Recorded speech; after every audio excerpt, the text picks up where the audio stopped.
Priority 1 message from Starfleet coming in on secured channel.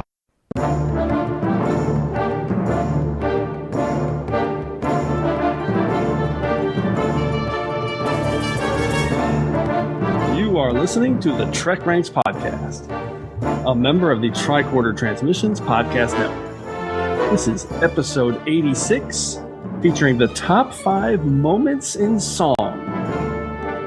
Welcome, Star Trek fans. I am Jim Moorhouse, and I am the host of the TrekRanks podcast, and tonight we're going to break into song. We're doing a topic that I've been wanting to do for a while, but also wanted to make sure that when we did do it, we took the time to get it right, and we're going to get it right tonight. Seems like a perfect time for a song. Wish I could think of one. Does anyone know a good song? Something rousing? Too bad. And don't you worry, Michael Eddington. I know plenty of good Star Trek songs, and so do my amazing guests tonight. And we're gonna be good to go with our top 5 moments in song. First up, returning for her umpteenth go around on TrekRanks. She's one of our favorites. She's been on 8 times now. Previously, it's Jenn Tifft. Jenn, welcome back. Hi, it's great to be back. You ready to sing? I'm always ready to sing. Okay. I feel bad for anyone listening to me, but there will be lots of singing. I do it anyway. Lots of singing tonight. And our second guest today is someone we've been hoping to get on the show for a long time. We've finally done it. He's a pretty well-known podcaster over at Trek FM who's been featured on a bunch of different shows. And honestly, one of my favorite voices out there on Trek Twitter, it's Mr. Justin Oser. Justin, welcome. Hi, Jim. Great to be on the show for the first time. And wow, thank you for the introduction. I hope I can live up to it on this episode. Oh, you can. We've Justin and I have met at STLV a couple of times over the years. And I've been hoping to get him on for a while. So, Justin, for our first time guest, we'd like to get a quick Trek origin story. So, and I love your Trek origin story. I actually know it a little bit. So what's your Trek backstory? Tell everybody how you got into Trek. Yeah, thanks, Jim. I have told it a few times on Trek FM, but basically it actually took me quite a long time to become a Star Trek fan. I know I've heard lots of stories where people were Star Trek fans for as long as they remember. A little bit different for me. My first memory actually was watching Star Trek VI: The Undiscovered Country in the theaters in 1991. I do kind of vividly remember there was this big thing around the 25th anniversary, and the theater was packed, and I was like, that was cool. But for me, it was kind of like any other movie at that point. And then go forward a couple of years, I happened to catch Voyager. I think it was the 3rd season when I was a senior in high school. I actually watched the whole season as far as I remember as it aired. I liked it. But then I went away to college and kind of forgot about it a little bit. Although I did have a friend that I watched a DS9 episode with, and I was like, that's kind of cool. So a theme here, Trek dropping in, but not really like making me a big fan. So fast forward a little bit more. I met my wife in 2004. She'd actually been a big Star Trek fan since she was a kid. Had seen the motion picture in the theaters, had seen the original series and reruns in the 70s, and I was like, oh, this Star Trek thing, it's kind of interesting, but I kind of struggled to get into it until the 2009 movie came out. There was something about that when I saw it, I thought, wow, this is amazing. I need to go back and watch everything that I've missed. So I went back and over a period of, I guess, the next 6 or 7 years, kind of went ahead and watched everything in Star Trek, some multiple times, like TNG. And now it's just a huge, huge part of my life in terms of watching Star Trek, reading Star Trek novels, participating social media for Star Trek. So it's kind of something that built up over several decades almost. So that's my whole story. Yeah, I love that because I was pumping my fist when you said 2009 because Kelvin Timeline, man, it introduced people like Justin, who is I would not be here doing this podcast without that movie. It's amazing. Sure. It's amazing that it was your real launching point to just go watch it all and just become indoctrinated into it. It's so cool. I love it. All right, and we're going to talk about your wife a little bit later because of this topic. So, okay. All right, let's jump into our TrekRanks recalibration and get this show started. What are you recalibrating? Everything. It's a sweeping, a recalibration of all systems. As regular listeners will know by now, general order number 1 here at the TrekRanks podcast is that we love Trek. We love to rank Trek via some deep dive topics just to get the conversation started. And remember, it's not about the ranks. That's just an excuse to talk about Star Trek. And as our good friend, the Vulcan Master, likes to remind us each week, the main driver for all of our discussion here at the TrekRanks podcast is Infinite diversity. In infinite combinations. No wrong answers. That's right. It's not about being right or definitive in any way. It's just about sharing the things that we love about Star Trek. And we love it all, from TOS to TNG, straight through to Enterprise and the Kelvin timeline, and now Discovery and Short Treks and Star Trek Picard as well. It's all fair game here on the TrekRanks podcast. Black alert. Black alert. And a reminder that this episode of TrekRanks is current through Discovery Season 2 and the second season of Short Treks, and now all the way through that first amazing season of Star Trek Picard.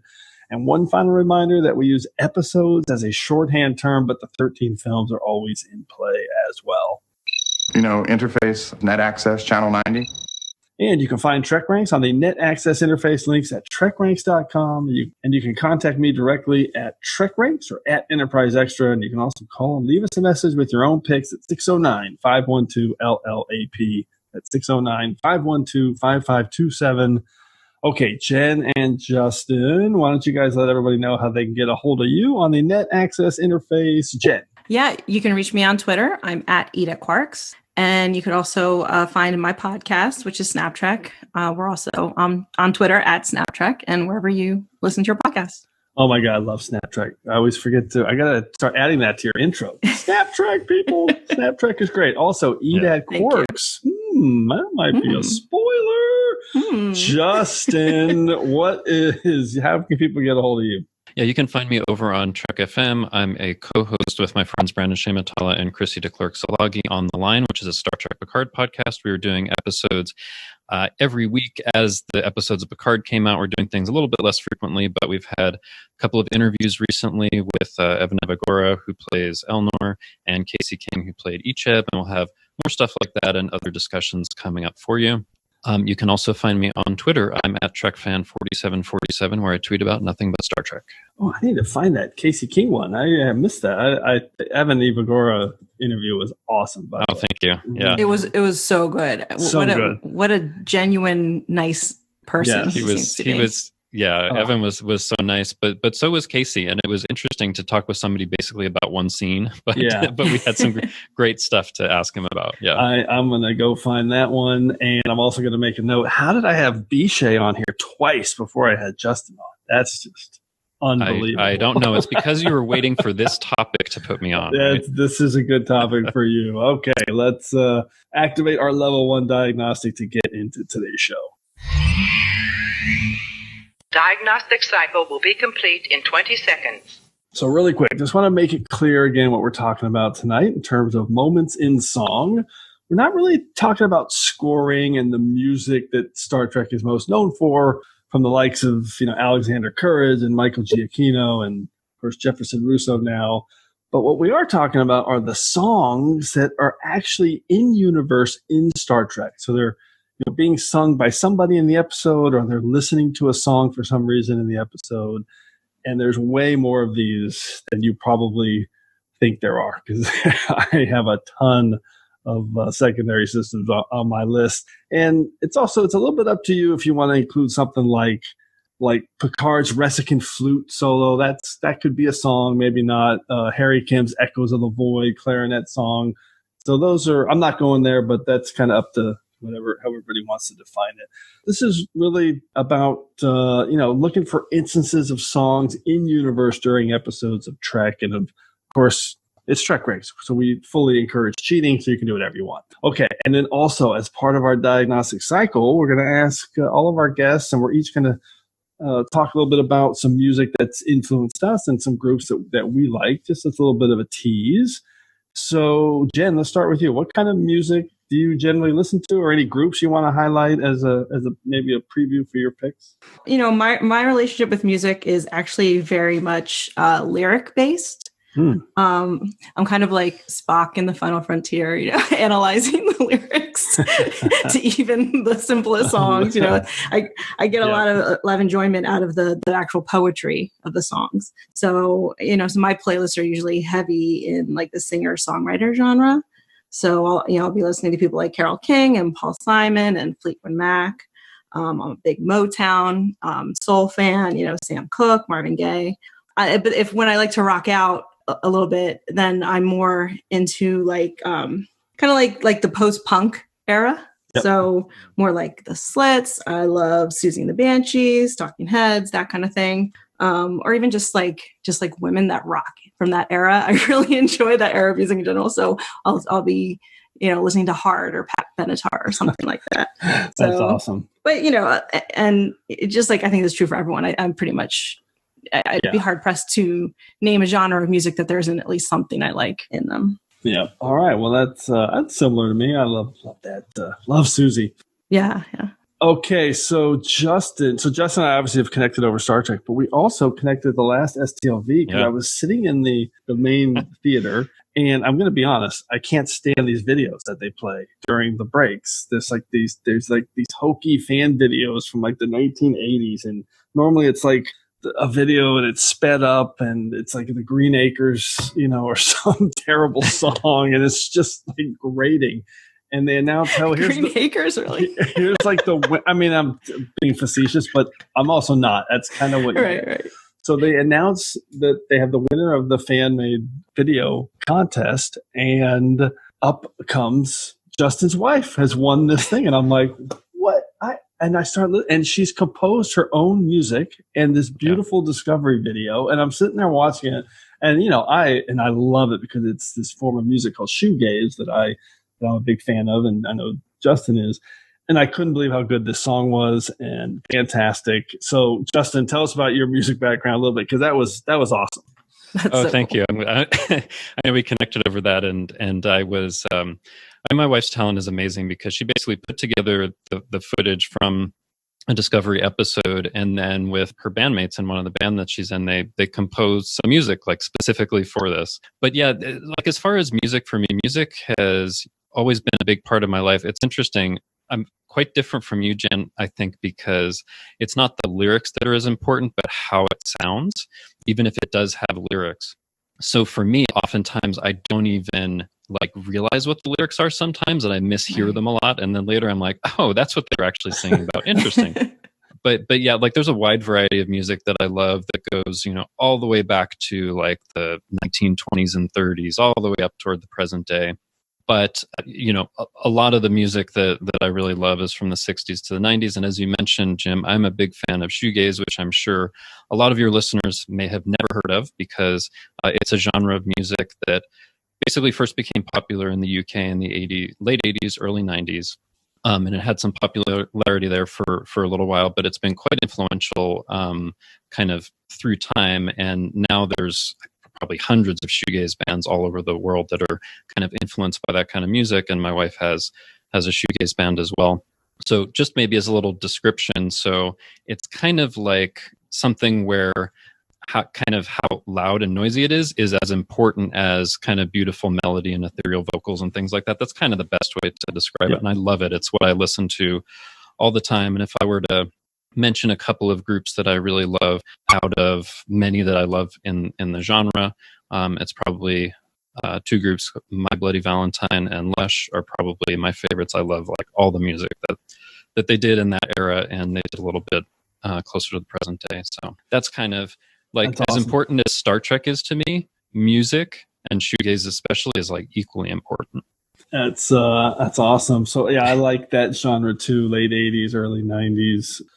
Really, for me, it was more the Manchester scene, bands like the Stone Roses, a bunch of bands nobody's ever heard of, in Spiral Carpets. But I also love Sonic Youth, Jesus and Mary Chain, sure, yeah, band called the Fatima Mansions that no one's ever heard of. That's one I haven't heard of. but I'm similar to you, Jen, in that it's post-punk, alternative, late 80s, early 90s, and then also with you, Justin, in terms of really it's about the music. So Underworld's my all-time favorite band, and their lyrics are sometimes gibberish, but always entertaining. But Underworld is an amazing band. And I also love Pavement, Slater Kinney. Oh, yeah. Yola Tango has a lot of nebulous feedback bullshit in their music. I take that line from their liner notes because somebody wrote them a letter saying, "What is this nebulous feedback?" And I just love that. That's a good turn of phrase. Like Jesus and Mary Chain's one of my all-time favorites. Oh, they're about the feedbackiest you can get. You know? Yeah, the amazing Psycho Candy feedback is crazy. But we're not going to end this section without talking about 5-Year Mission, Yay! who you always hear at the end of every episode of TrekRanks, me promoting them. Go find them. They are a band that covers every genre. I mean, they're basically an alternative kind of post-punk band, pop band. But that's my current favorite band. Mine too. So I will tell you that music has kind of left my life since the late 90s. I just stopped listening to bands. I only listen to my old CDs. I just haven't really found anything new in the last 20 years. I just didn't have time for it, except for 5-Year Mission, who I listen to all the time. I love them. Go find them. Me too. Okay, longest diagnostic cycle ever, but I wanted to put that out there and talk a little bit about our musical background. And of course, having said all that, none of that has anything to do with my picks. So, okay. Oh, me either, because there has definitely never been any shoegaze in Star Trek. Right. Not yet, at least. There's one that I might have a pick that it's not shoegaze, but it's certainly odd. Okay. Oh, okay. Interesting. Let's get into our prime directive. I do not concur with your captain's decision. She's following our prime directive. Define prime directive. Okay, Jen, let's start with you. How did you kind of break down your picks and your prime directive? Okay, so for my prime directive, I focused on moments where our characters themselves are singing versus, listening to songs somewhere else. Yep. Because to me, I mean, there's some great moments there. Yep. But for me, I just get so much joy from seeing the characters themselves, just bust into song. That's so much fun. And for my list today, I was really interested in the choices of songs and in how the choice of song and the actual moment fit into the greater narrative of the characters in the episode. Well, that plays into your lyrics. That's cool. Yeah. All right. I like that. How about you, Justin? Yeah, so when I was thinking about this topic, for me, it needed to be one of two things. Either there's singing, or it could be just instrumental where somebody is playing an instrument. So I kind of looked at both of those things. And for me, I think the most important thing was that it be something that moves me emotionally. So, in my focus on like the music and the sound of it as opposed to the lyrics, a lot of it is the emotion that evokes in me for the sound of what I'm listening to. So that's the kind of thing that I was thinking about.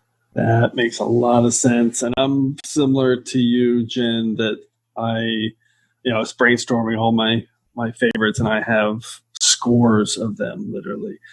And I decided to make my final 5 picks all instances of, characters singing a song for some reason or another.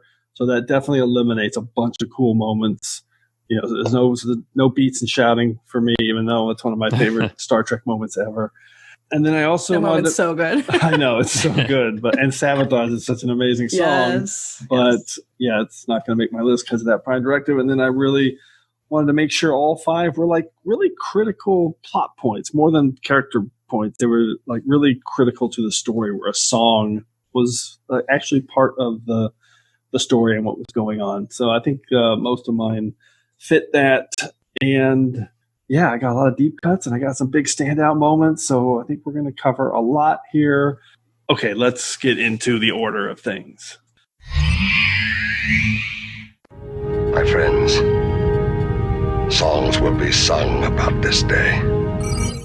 Okay, and as always, just a quick reminder on how we're going to go through the order of things. First, each of us will reveal our 5-word summary and a hashtag to tease our pick. Then we'll announce our top 5 moment in song and the episode in which it appeared and the specific reasons we're highlighting it. And at the end, we'll ask everyone for a few secondary system selections for the picks that just missed our list. And as always, if we have any duplicate picks, make sure you listen for the Defiant Torpedoes. Okay, Jen, let's kick this off with you. What's your number 5 pick for a top 5 moment in song? Okay, my top 5 pick. You haven't touched your rocked. Let me say that again. I was practicing and I can't do it because I can't really rocked. You haven't touched your rocked. Hashtag mostly irresistible. And this is Deep Space Nine, Season 2, Episode 17, Playing God. And the moment is Jadzia Dax joining the Klingon chef in a rendition of an old Klingon love song, Aklabeladu. Oh my God. I love what a deep cut. So good. First of all, I'm just really glad to have an opportunity to give Klingon chef some love. Yes. Because he's just one of my favorite recurring background characters. He's just so full of joy. I love the idea of this big jovial Klingon presence on the promenade. Makes the promenade seem like a really lively place. And he's singing the song. He's playing a Klingon version of a concertina, which is fun. And if you look at the original sketches, it doubles as a weapon because of course it does. It's a Klingon right instrument. I thought was a nice touch.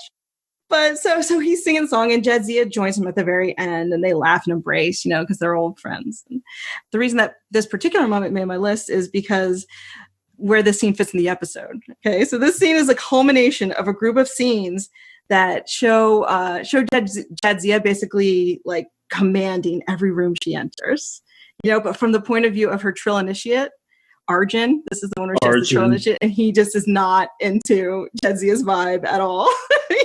You see her, you see her winning at Tango at Quarks, and she's, the next morning she's in a towel with a hunky alien in her quarters, Right.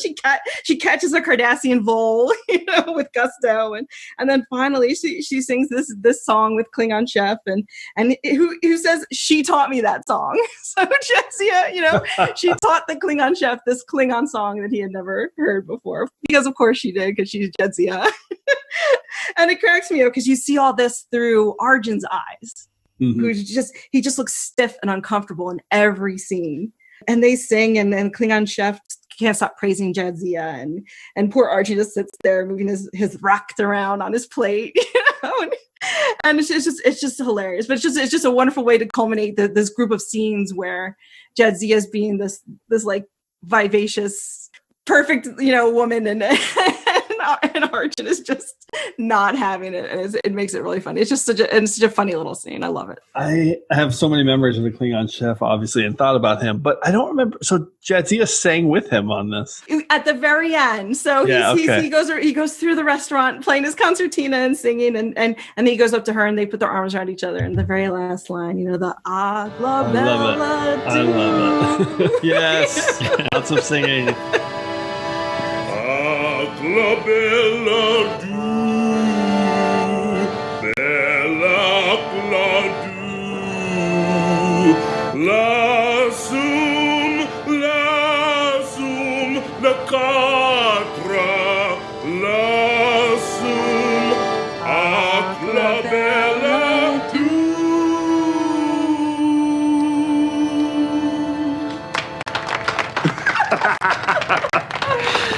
She taught that to me.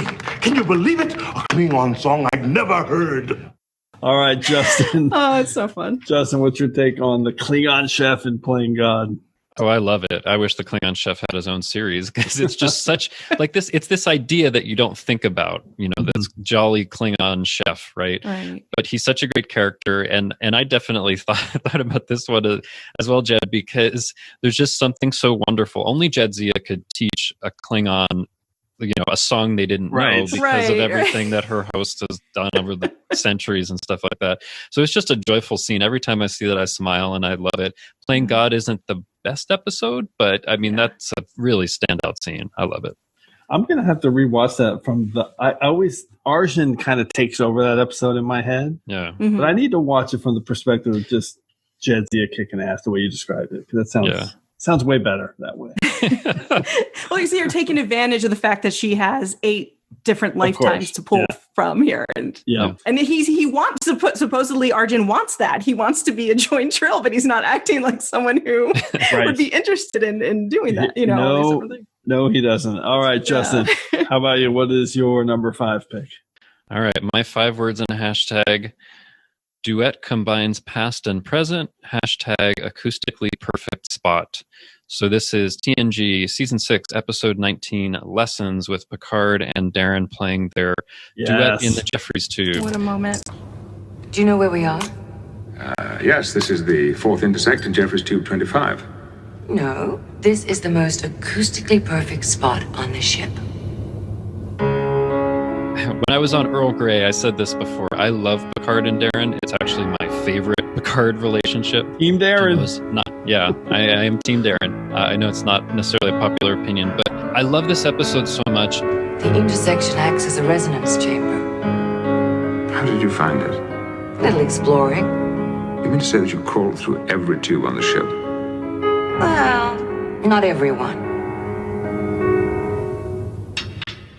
Try it, see how it sounds. Part of it is because, okay, you have the inner light and Picard with the Ressicant flute, and that's really important to him. But this is a great follow-up to that for me is in some ways even more meaningful than the music that he plays in the inner light, because it's something he says in the episode like he hasn't really shared with anyone until Darren. That's beautiful. What is it? It's an old folk melody. I've never heard you play with such feeling.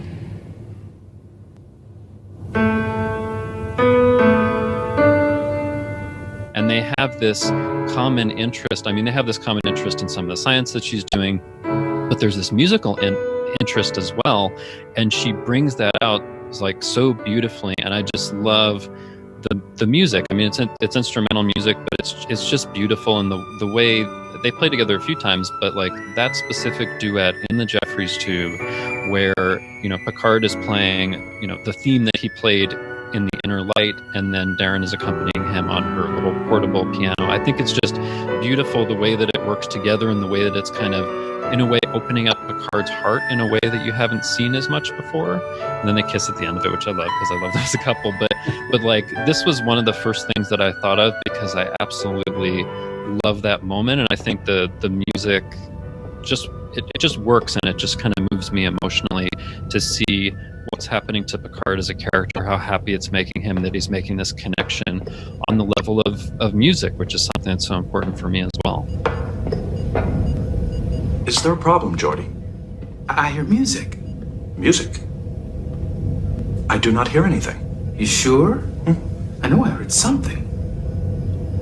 It stopped. Excuse me, did you say portable piano? That is a roll-up piano, right? Roll there. up. Okay. Yeah, I mean, she rolls it up and rolls it right out. Although, like, I think in the longer shot, you see that somehow a stand has appeared underneath it. But is that makes it? She just beamed it in. Okay. Yeah, that's it. But yeah. I mean, listen, this is an iconic scene, iconic moment. People talk about it all the time. Remember it. I like the connection to it, to the inner light, which is one of my favorite episodes of TNG, top 5 at TNG TrekRanks. I love it, even though it's kind of a standard pick. But yeah, this moment is so well remembered, and it is so emotional, like you said. Jen, what's your take on it? Yeah, I mean, what an intimate moment, not just because they kissed, not just because they're alone in the Jeffries Tube, but because we know this song. We know that he's never shared this with anyone. We've only ever seen him playing this alone in his quarters or his ready room or wherever he was. And for him to share that with her, we know what that means. We know that she's really, really reached him. And it's such an intimate moment for him to share that song with her. And I'd love that we get to see it. And it's such a lovely scene. That's a great pick. Yeah, it's so well filmed with the angles. Yeah. But like I said in my 5-word summary, like it combines the past, what he experienced in the past, and this melody we know from a past episode in the present. So I like that as well when there are things from the past and the present kind of coming together. Yep. Well said. Okay. All right, let's close out round 5 with my pick. This is what I tweeted about when we were prepping for this. That when I came up with this one, I just kind of broke into tears. I was so sad. All right, so 5 words and a hashtag. To Kor, the Dohar Master, hashtag, a noble warrior to the end. And the episode is Deep Space Nine, Season 7, Once More Unto the Breach. And it's the Klingons singing for their fallen warrior Kor. And I knew I was going to have, one classic triumphant Klingon song in my choices.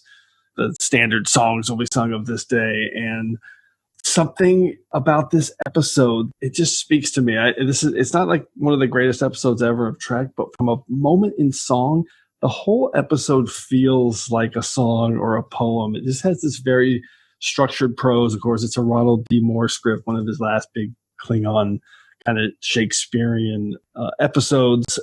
Obviously, Once More Into the Breach is from Henry V. So you've got Martok's declaration of hatred for Kor, how much he hates this guy, which is an amazing plot development.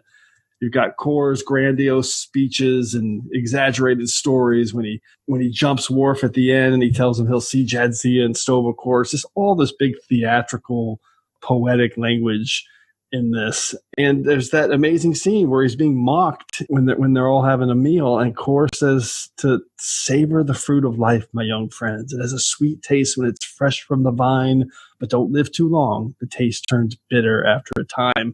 And I looked that up. Like, is that from something, or no? That's just Ronald D. Moore. That's original prose that he wrote. So this episode, I love Kor. Kor has been one of my favorite characters since I was a kid in the 70s watching Errand of Mercy. So when we got to see him come back with this trilogy of episodes in Deep Space Nine, I love that. And this is a glorious end for him. He goes and he saves the day off camera while they're the classic Trek kind of budget cutting where they're just kind of relaying what's happening off camera from Martok's ship, that his ship, the Ning Tao, is slowing down these Jem'Hadar ships and going to give the Rataran time to escape. And of course, he sacrifices his life, saves the day, it's this glorious death. And they all start singing, and it's the last shot of the entire episode. And it's really tight and just rhythmic and not like the normal kind of Klingon chanting. And it just moves me, and they're all passing one bottle of wine around and drinking it. And I just love this moment because I love Kor.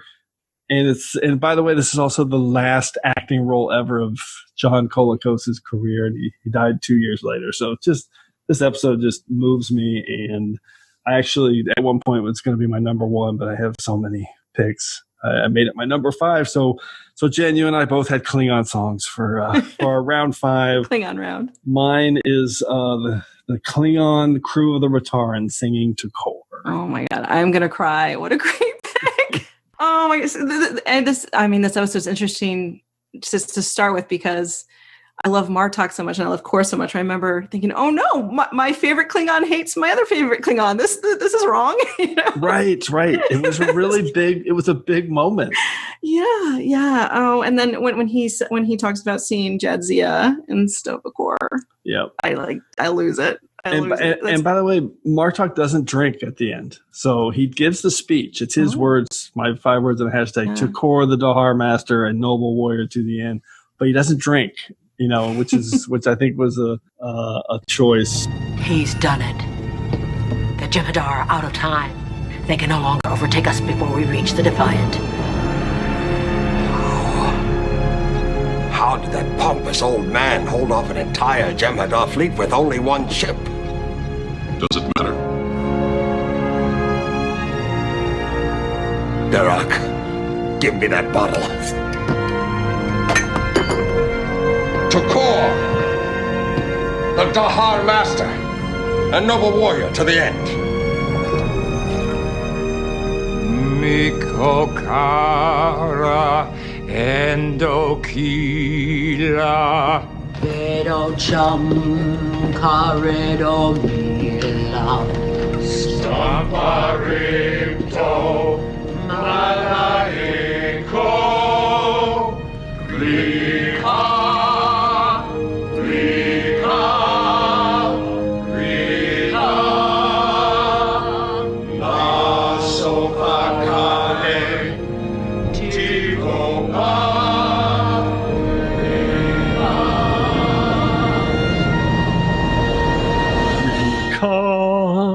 Rika. This is it's so good. Oh man, Justin, what's your take on this one? Do you remember it?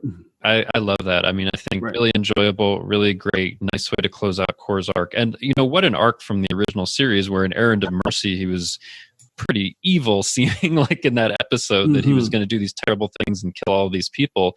And in Deep Space Nine, he becomes something quite different, right, from Blood Oath, right? And then into this episode, once more into the breach, it is a great episode. I think, like you said, it has like a specific like structure to it, almost like it's a myth being told or something like that. Yeah. Yep. And to finish it out with the song and Klingons love to, sing great songs of, past deeds and things like that. It's great. I love it too. And yeah, it's a great pick. It's interesting. You guys both chose Klingon episodes and or Klingon moments, and I very much did not. No, it was quite a bookend for lessons. There's also the great moment where they're carrying Worf off because he's been stabbed, but he like stops because he knows they're all singing for Core. It's oh man. Yeah, okay, great. Let's go to round 4. Jen, what is your number 4 pick? Oh, I need to recover from that one. Okay. All right. My number 4 pick. Don't stop on my account. # the way his smile just beams. I had to sing it. Yes. Deep Space Nine, Season 6, Episode 20, His Way. And the moment I picked is the impromptu duet between Odo and Sisko. They can't take that away from me. I love this little moment so much. This is when Odo brings Sisko a report to his office. Captain, here's the report on that smuggling ring you requested. Should I forward the information to the Zevian authorities? I'll let you know in a minute. And while Sisko's reading it, Odo's mind starts to wander, and he starts singing without realizing it. And Sisko joins in.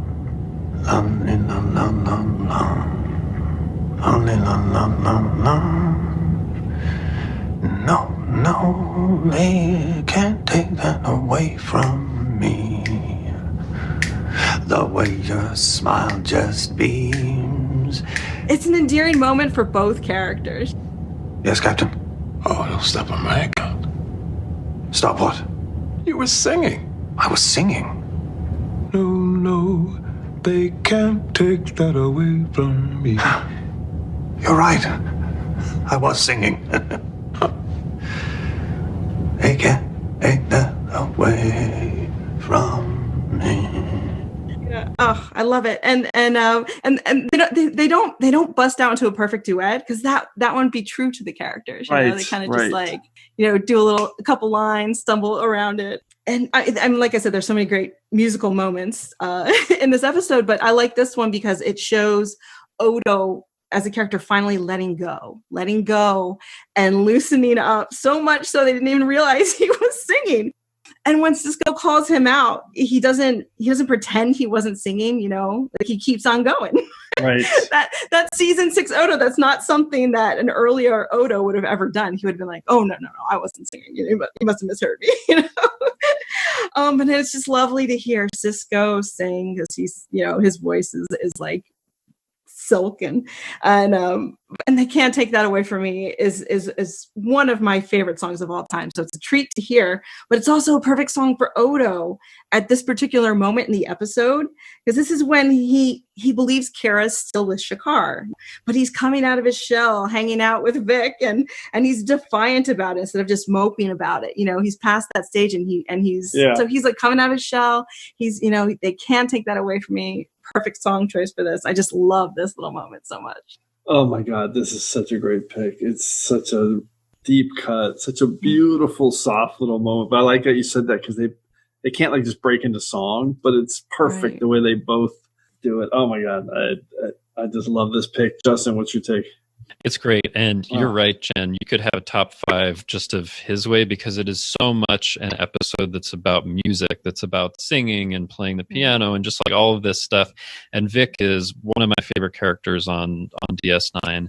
And love him. What he kind of takes Odo through is great. And like, it's fantastic. And it's very much important to the story of what's going on. I mean, in a certain way, the story is kind of told through these musical moments, and great pick. I love it, and I love that episode. Yeah, I'm floored by that deep cut pick. That is awesome, Jen. Great pick. Thank you. Okay, Justin, what's your round 4 pick? 5 words in a hashtag, more than a communications officer, hashtag where my heart is. So this is from TOS, Season 1, Episode 12, The Conscience of the King, and this is Uhura singing Beyond Antares. Beyond Antares. Oh my God, Yes. I love this. Yes. I mean, don't tell me, I'm not going to try to sing it, but like Nichelle Nichols' voice is so incredibly beautiful, and just to hear her sing this song, which was specifically written for the episode, yep, by Wilbur Hatch with, let's see, lyrics by Gene Kuhn, yep, and it's just, I mean, I chose it because it moves me because of like the emotion that she is putting into this. And, you know, in the context of the episode, of course, this is the one with Kodos the executioner, and Riley is one of the people that could identify him. He's been sent down to engineering, and there's this whole thing where, you know, he's like, hey, what's going on up there? And she sings this song. What can I do for you, Riley? A song. Yeah, make it a love song. Just something to reassure me I'm not the only living thing left in the universe, huh? Well, you're not. I'll prove it to you. It is just like, I think one of the most beautiful moments of song in all of Star Trek. And I like, every time I see it, I'm just really moved by it, because I think there's so much emotion behind what's being sung in that song. The skies are green and glowing where my heart is, where my heart is, where the scented Luna flowers growing somewhere beyond the stars, beyond Antares. Yeah, this is on my secondary systems for sure. I really looked at Uhura in a couple places, because she also has the Starship Enterprise song, and she sings this again in The Changeling, I think, right? That's right. Yeah, when Nomad attacks her. So Beyond Antares, it's so, I mean, like it's so beautiful. It's the way she sings is amazing. It's very of its time in the 60s, but it's super emotional, and I love that somebody picked this. Beyond Antares. I had to put it on my list. It was definitely one of those I thought, like, that's got to be in my top 5 something with Uhura. That's so great. That's so great. Jen, how about you? What's your take on Uhura and TOS? This is a great pick. I mean, she sings like a goddess angel, of course, and it's beautiful. Somewhere beyond the stars, beyond Antares.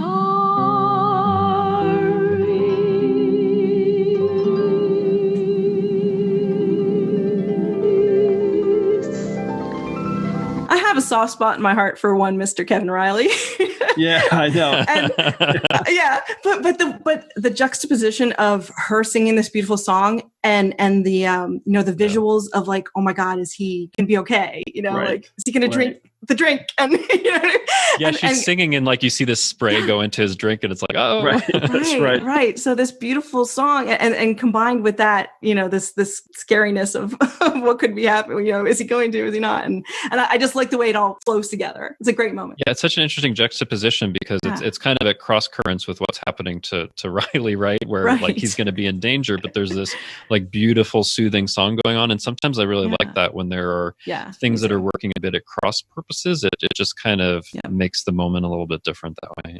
Yeah, more suspense in that moment. I love the spray bottle poison, and I wasn't going to bring this up, but so almost every time Uhura sings, somebody gets attacked. So there's Riley, and then she's singing and Nomad attacks her, and when she's singing in Charlie X, he makes her voice go away because she's getting all the attention. So. In Star Trek 5, she sings as the distraction. Oh, that's right. Well, somebody got attacked in that one too. It was the other that's people. True. So there you go. Okay. All right, let's go to my round 4 pick. 5 words in a hashtag. Bowie is Star Trek canon. Hashtag ground control to Major Tom. And it is Discovery. An Opal for Corone season 2. I was trying to keep this one off my list, but I ended up, it was just too pure not to include. This is when Tilly sings with Stamets, and it's just a really beautiful moment in Star Trek for so many reasons, both as part of the story, but also this meta event. And in the story, it's amazing because obviously you've got Stamets tries to calm Tilly, his friend, before drilling into her skull, which is the crazy, crazy moment. But you've also got this meta. David Bowie's Space Oddity is now part of Star Trek in a beautiful and unexpected way, as it really should be, because it's such a iconic sci-fi type song, which is really amazing. And then to add to that, it's Anthony Rapp is singing it with Mary Wiseman together, and he's obviously a Broadway star, beautiful singer, and they picked the perfect little stanza where, though I'm past 100,000 miles. It's so sad. The whole thing. It's amazing, and I love this moment. Yeah, Jen, what's your take on Bowie as part of Star Trek? Oh, I have to cover my eyes during the scene. Right. But you know what? The singing soothes me too during the scene. It worked for Tilly. It worked for me. Hey, kiddo. What's your favorite song? What? Your favorite song? Sing it for me. Though I've passed 100,000 miles, I'm feeling very still. And I think my spaceship knows which way to go. Tell my wife I love her very much. She knows.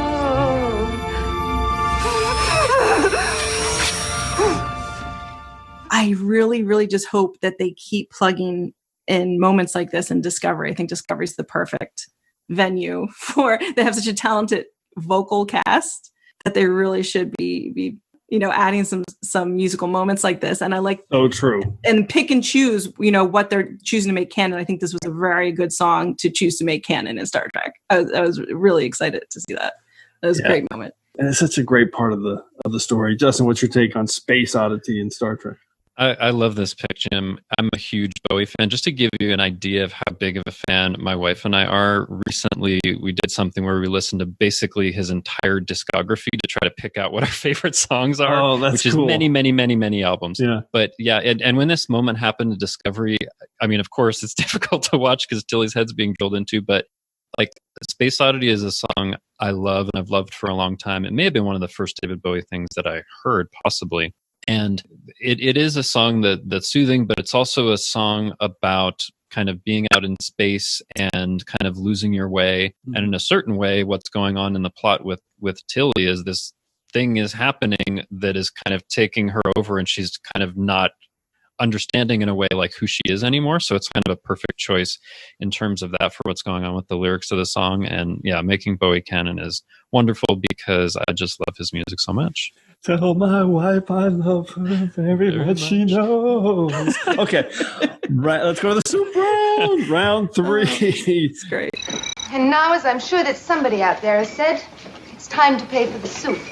Jen, what's your round 3 pick? Okay, for my soup round pick, I cheated. Okay, let's hear some Jane for cheating. This is a cheat. Okay, a ray of pure sunshine.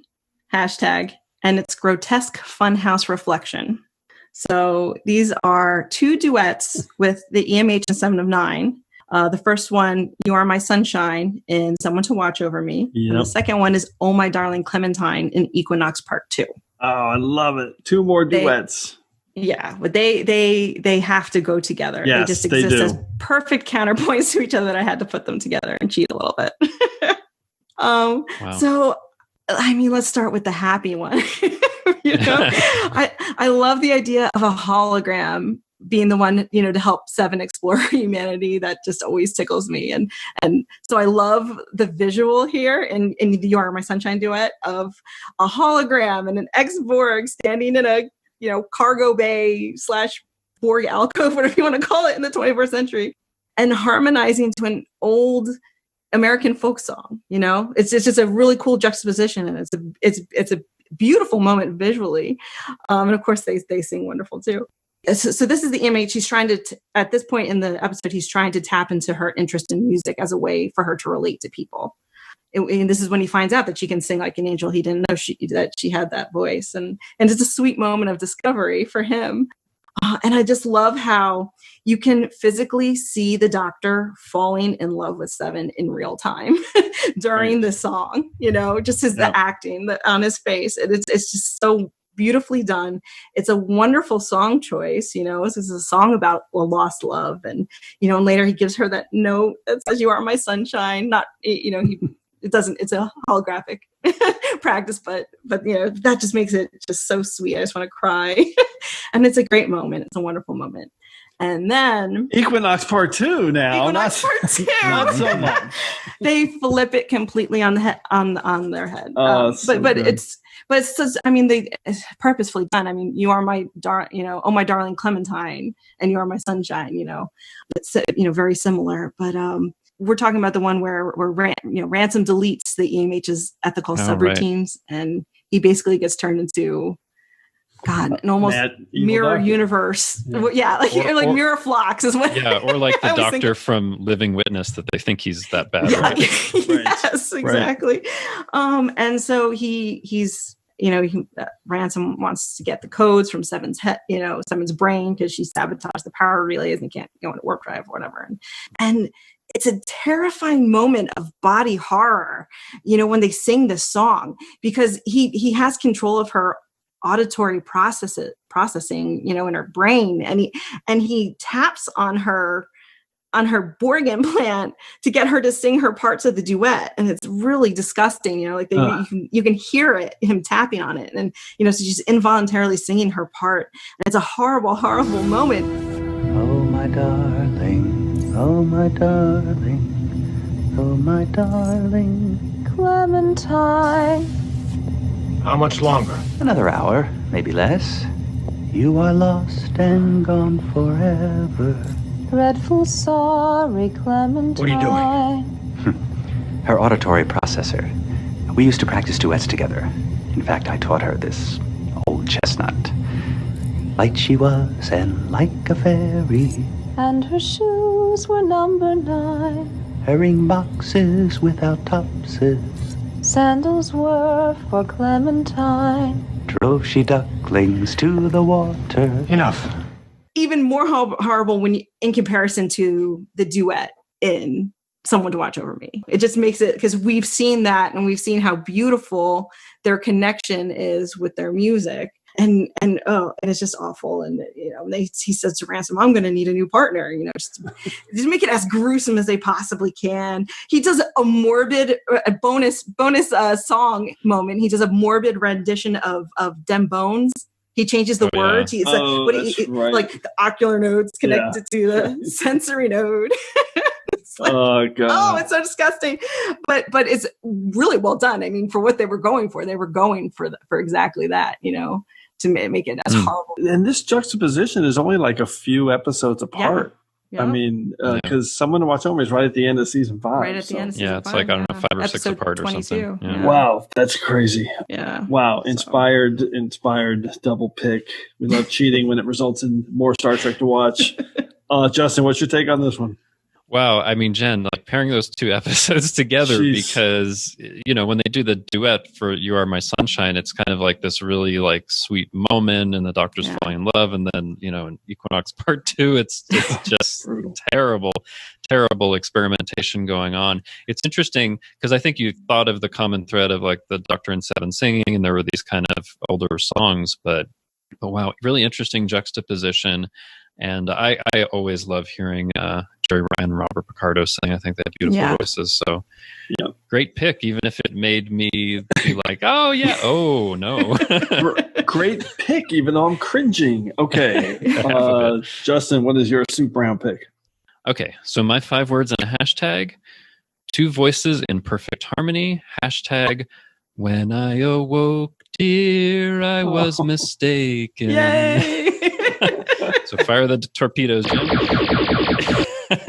So it is, of course, the Doctor in Seven singing in Voyager, Someone to Watch Over Me, season 5, episode 22, You Are My Sunshine. So I actually had an opportunity to rewatch this, the whole episode earlier today, and I had remembered, like, I love this duet for You Are My Sunshine. Their voices together are so beautiful, and it meets that prime directive that I have of moving me emotionally, because there's something about the way that they're singing it. And you're right, Jen, like in the middle of it, the Doctor drops out singing a little bit because he's realizing, like, oh, I'm falling in love with her, and then he kind of picks up the singing again. But they harmonize so well. It's such a beautiful moment. I mean, You Are My Sunshine is a song that has been, sung and covered many, many, many times, probably one of the most covered songs in existence.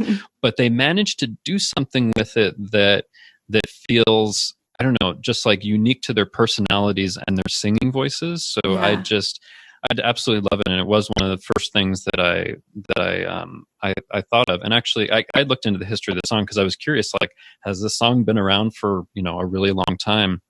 And I guess just since 1939, so it hasn't been as long as something like My Darling Clementine. But anyway, I just love it. And also, I mean, I think a lot of times people think of, like, You Are My Sunshine, My Only Sunshine, like, oh, this is a happy love song, right? But of course, within the lyrics, which they do, include in this, it has the other part, like, the other night, dear, as I lay sleeping, I dreamed I held you in my arms. But when I awoke, dear, I was mistaken. So I hung my head and cried. Like, and it fits so perfectly with the episode because the Doctor's falling in love, but it's like, it's not going to happen. He's mistaken about this going somewhere. So I feel like it fits perfectly within the plot as well. But it is that interesting song where you can interpret it if you focus on one part of the lyrics as like a happy love song, but on the other hand, it's actually about deep disappointment, right? Right. Yeah, it gets even darker if you look at the other verses too. Oh, there's more verses, than they, it gets sing even in the darker. episode. But and I think it started out as a country song back in the late 30s, and a lot of times for country songs of that era, they'd be pretty dark. Oh yeah, they go there. They go to some dark places. But anyway, I had to pick that one because I love the song, and it fits so perfectly within the episode. And it is one of those things where it's a bit of a trope, like somebody's falling in love but they can't really tell them and it doesn't work out. But I still love the interaction between them. So it's a very personal moment and track for me too. That song. Yeah, why don't you talk about that? Yeah, so I have a daughter who's hard of hearing, and when she was young, really young, she's 6 now, but when she was young and learning how to speak and she she was delayed in speaking, and never sang. Whenever I could never get her to sing, but every night I would sing You Are My Sunshine. That was the last thing I did before I took her hearing aids. I would sing You Are My Sunshine, thinking that if I sang the same song over and over again, she'd eventually start singing with me.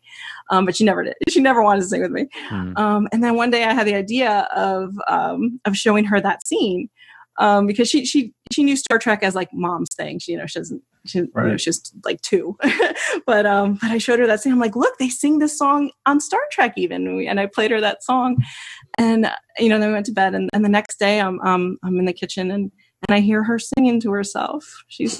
I hear sunshine, only sunshine, and I start crying, but and after that she would sing it with me, and there was a good chunk of time there where I had to keep that scene and Someone to Watch Over Me on my phone queued up because she'd be like, Mom, play Star Trek Sunshine, play Star Trek Sunshine. And I'm like, sure, yeah, anywhere we are, I'd stop and play it, she wanted to hear it, and it was a wonderful phase. But yeah, but whatever reason, she saw what we saw in that scene with the Doctor and Seven, and the beautiful rendition of that song, and she wanted to sing, and it worked, whatever it was.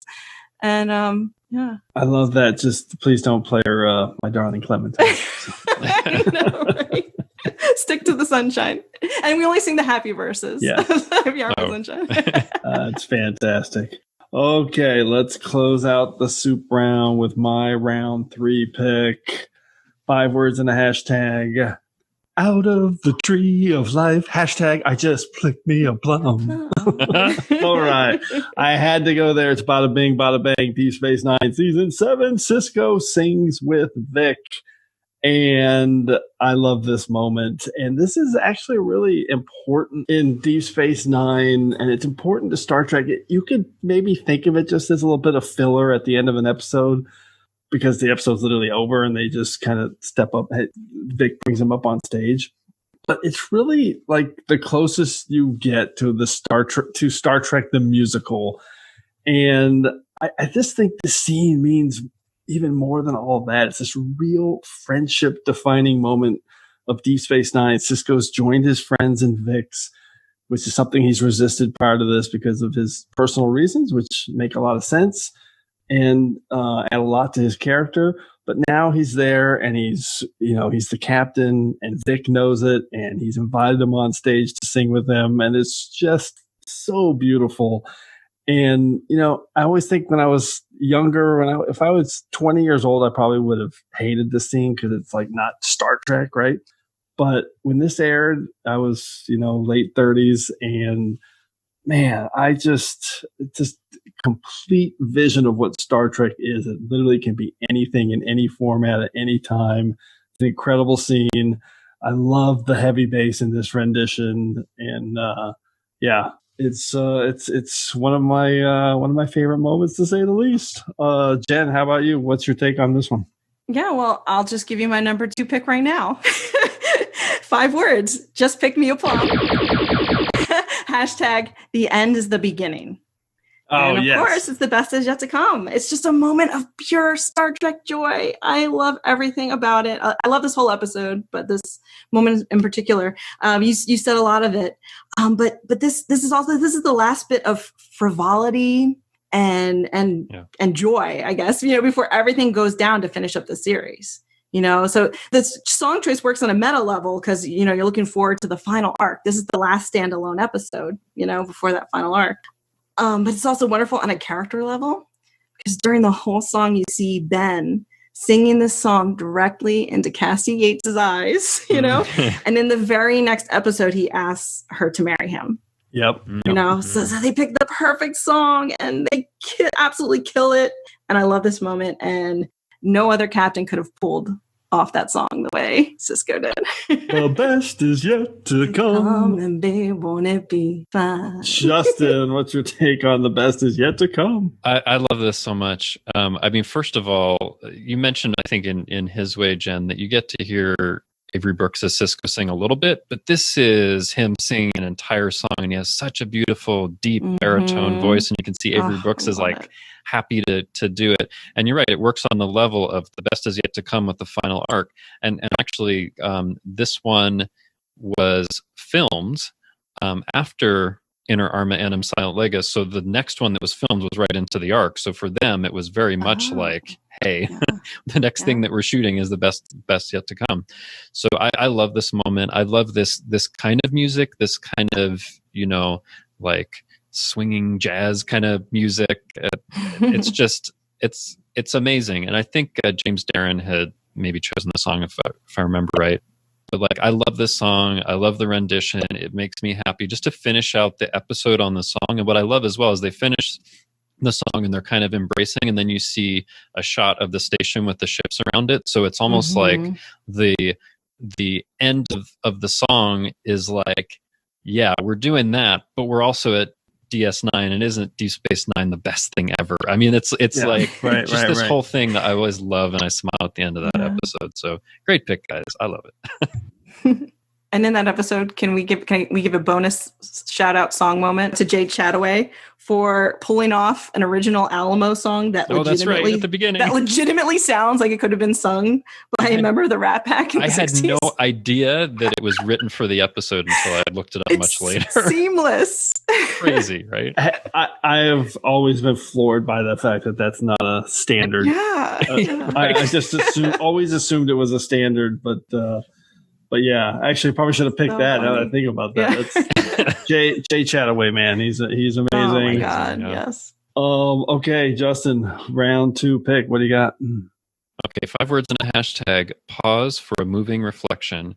Hashtag beautiful song of remembrance. It is Discovery, Season 2, Episode 10, The Red Angel. It is Saru singing in Kelpium at Ariam's funeral. Oh, man, this is so close to being on my list. I love this pick. Oh, wow, what a pick. So I didn't good. even think of that. That's so good. It's definitely one of the ones that I thought about right away because, I think, as I mentioned in my Trek story, like, I wasn't really watching a lot of Star Trek as it aired, but Discovery was the first thing where I was really consistently watching it as it aired, right? In the previous episode, Ariam dies, which really broke me up. But I didn't expect them at the beginning of the next episode to really take the time and to have everyone kind of pay tribute to her and to have, this beautiful funeral moment. On Kaminar, we sing songs of remembrance for those who have been taken from us too soon. This is a song of remembrance for Ariam.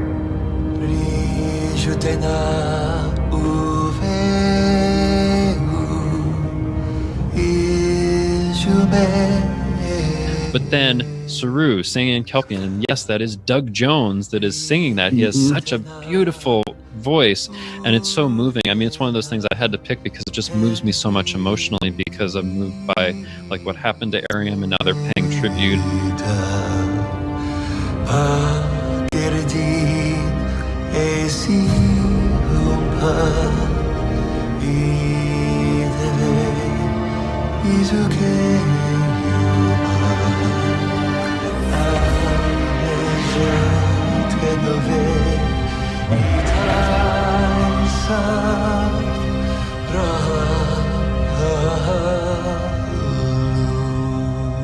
And there's something about, I don't know, the way that the song is written, that it feels like, it's kind of, in a way, a quiet reflection, but also a quiet celebration of someone's life. It just says so much, and the song is like a minute long or something like that. But to me, it means a lot and says a lot, and the length of the song doesn't matter. It's how it impacts me, and that one impacts me a lot every time that I watch it.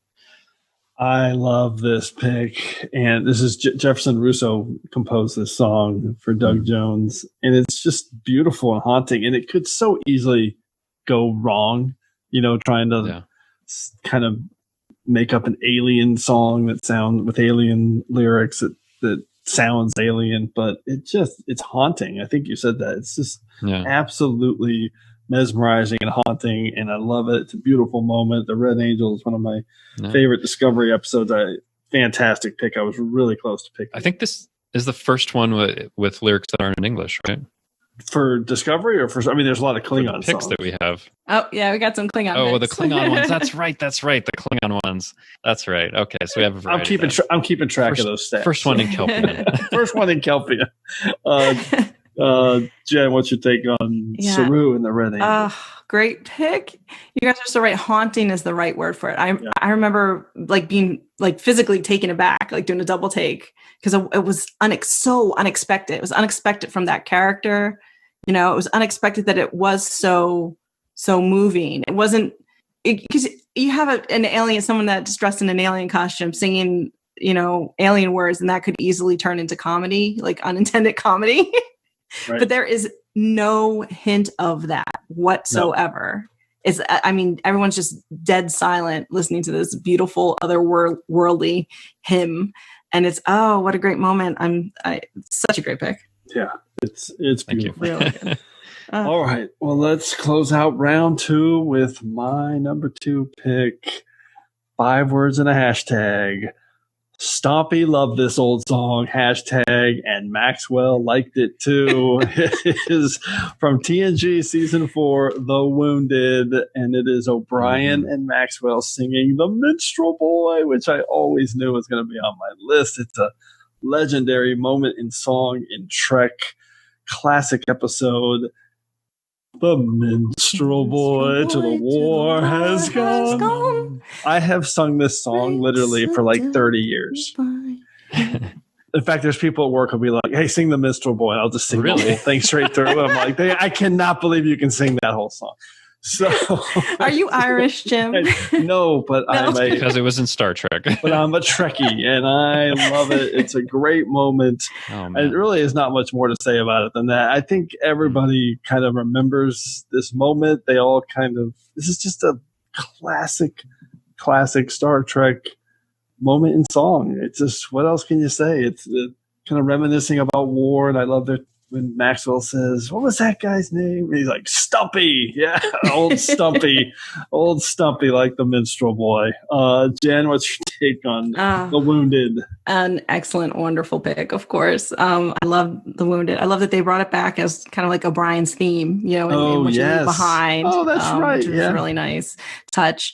It's a funeral dirge is what they're singing. Yes. Yep. And I like you picked the moment where he sings with the captain. Yes, right. He also sings it earlier with Keiko. Yeah. Which I really love that, because that's him working through his feelings that he has, and that scene's really actually one of my favorite O'Brien Keiko scenes, because he's saying, he's basically like asking for a friend.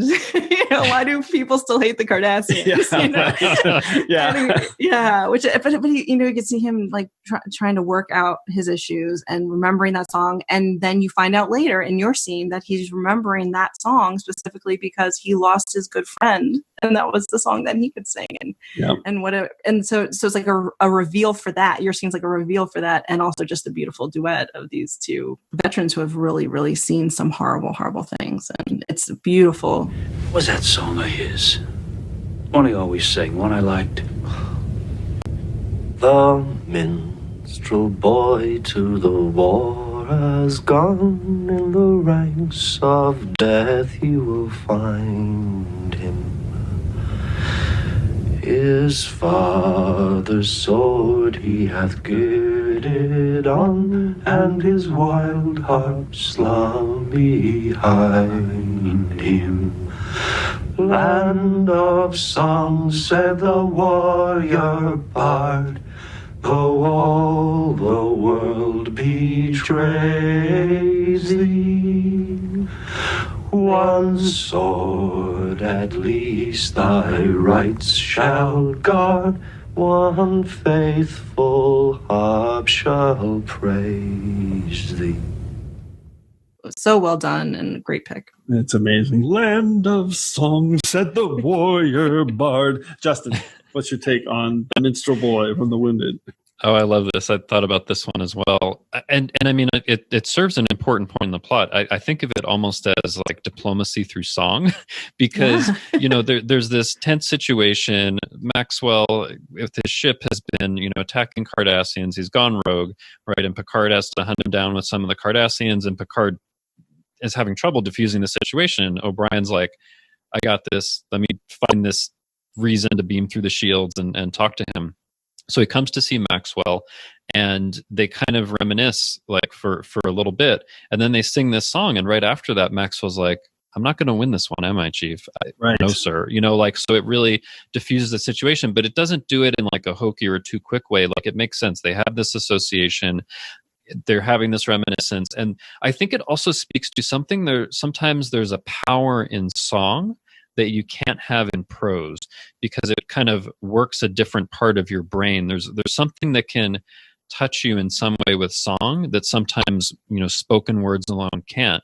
So I love that this scene highlights that. It's the importance of music. It's a different form of communication, and in this case it was the form of communication that was needed to actually diffuse a tense situation. So I love it for that reason too. Yep, well said. Good summary.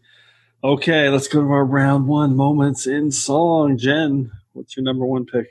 Okay, my number one pick, A Child's Prayer to Voyager, # A Dream Come True. And this is Voyager Season 6, Episode 12, Blink of an Eye. And Gaetano Retz sings a song from his planet about the skyship. And so good. I love this.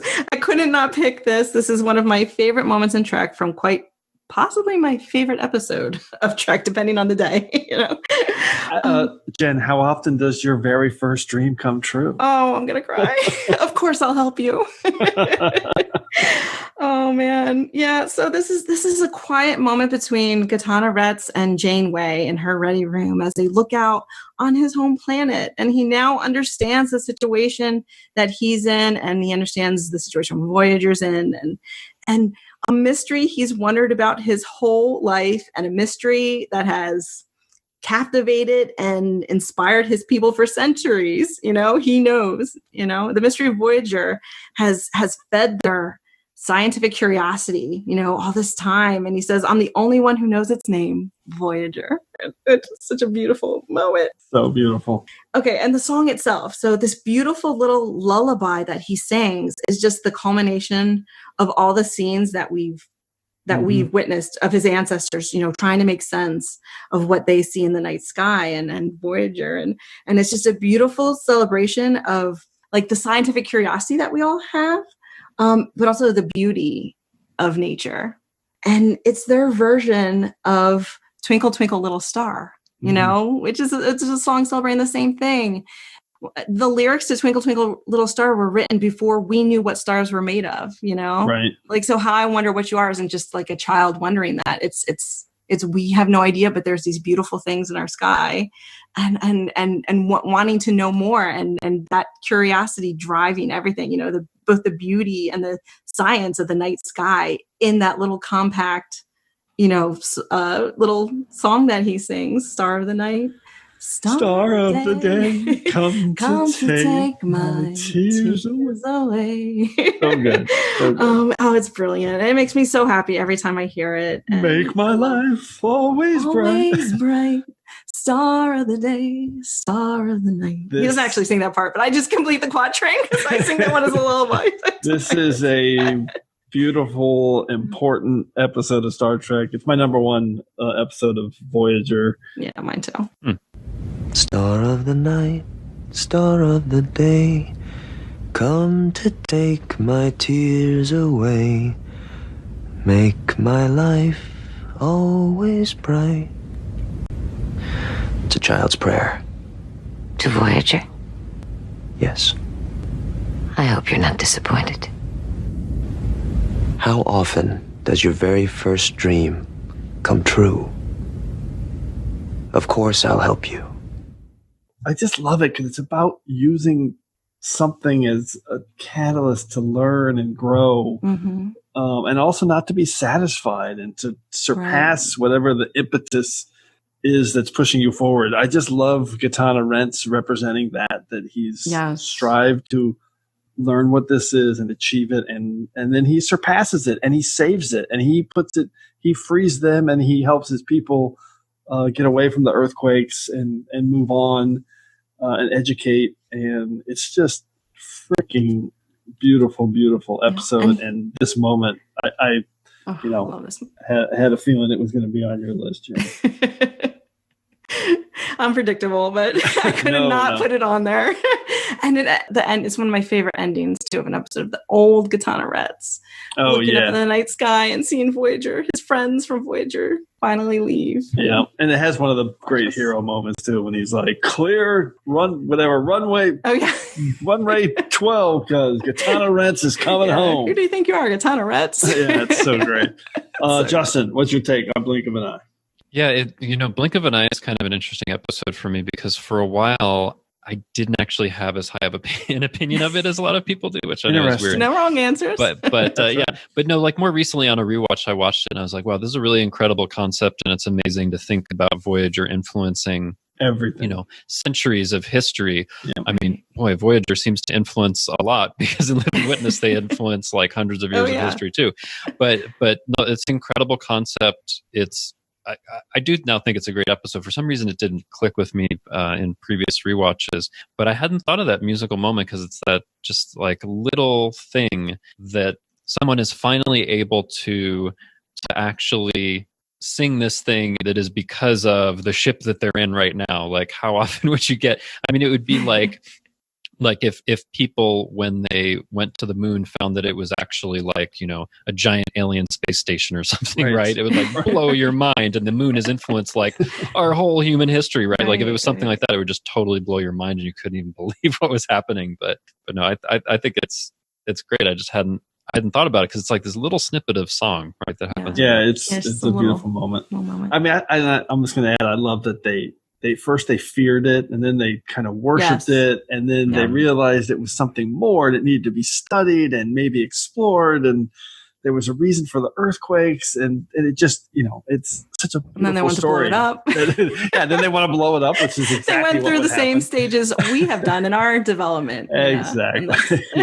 It's a fascinating mystery to watch them unfold. So well done, though. Beautiful, beautiful moment. Yeah. Okay. Let's go to Justin. What's your number one pick? All right.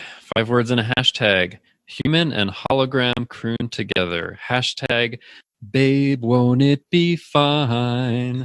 So fire those torpedoes. Yeah, it is. The best is yet to come. Yes. Yeah, we all picked it from DS9's Bada Bing, Bada Bang. But for me, one of the things that I didn't say when you guys picked it before is not only is this number one on my list, this is quite possibly one of my favorite moments in all of Star Trek. Understood, yeah. There is something about it. Every time I watch it, it makes me so happy. There was actually a period of time after I think I'd first watched it that I watched like the clip of them singing the song like every night for months because it would just make me happy before I go to bed. I mean, like really, it was the kind of thing that was like, I love this moment so much. Like I said, I love the kind of music. It's great also with, over the course of the episode, Sisko at first is like, I don't understand why you guys want to play in this Las Vegas fantasy that would have been segregated at the time, and like I'm not having any part of this. And like over the course of it, he comes to feel in some way like, okay, this is really important for all of my friends, and this is really an important person. It's kind of like the culmination of Sisko's change over the course of the episode, that not only does he participate and help make this scheme successful to get this guy Frankie Eyes off his back, right, and return the program to the way it should be, but it's also kind of Sisko in that moment maybe having a bit of a closer friendship or some kind of more association with Vic than you had really seen before, because you'd seen lots of different people in Vic's. It was important for Nog, of course, and it's important for O'Brien, and it's important for Bashir and a bunch of other people, right, that you see in the course of the episode. But I think what's really interesting in that they don't necessarily get to explore, because you have the ending arc shortly after that, is what would have been like for Ben and Vic to really develop more of a friendship, or have more musical association or something. I always think like, what would that have been like? But this is just like the culmination of them together, and just such great harmony with that song. Jim, when you proposed this topic to me, immediately this was my number one. There was no doubt. I mean, and I'll just say that I went through a lot of Vic kind of thought process of which one, and because he has so many songs, and there's so many great moments. I even considered, the great Rom. Yes, his audition. His audition opening. Siege of AR-558. Yeah.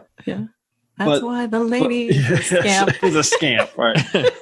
But it's the best is yet to come. It's so, like you said, such a happy moment. It's so perfectly Star Trek. And again, I said this before, but I know I would have hated this when I was 20, just because I would have been like, it's not Star Trek. What are they doing? Where's the science? But it's just, and by the way, this is just fan fiction for Ira Stephen Bear, who loves this. So it's so good. So good. All right. Also, we got a triplicate in this show. All right, I'm going to go to my number one. I've never done this before, but full disclosure, my number one's Blink of an Eye. It's the Skyship, but I'm not going to do it because we just did it in detail. So I have a backup pick just in case. Okay. And and it's a super deep cut, and I kind of alluded to it before. It's not really shoegaze, but it kind of is. Here we go. 5 words in a hashtag.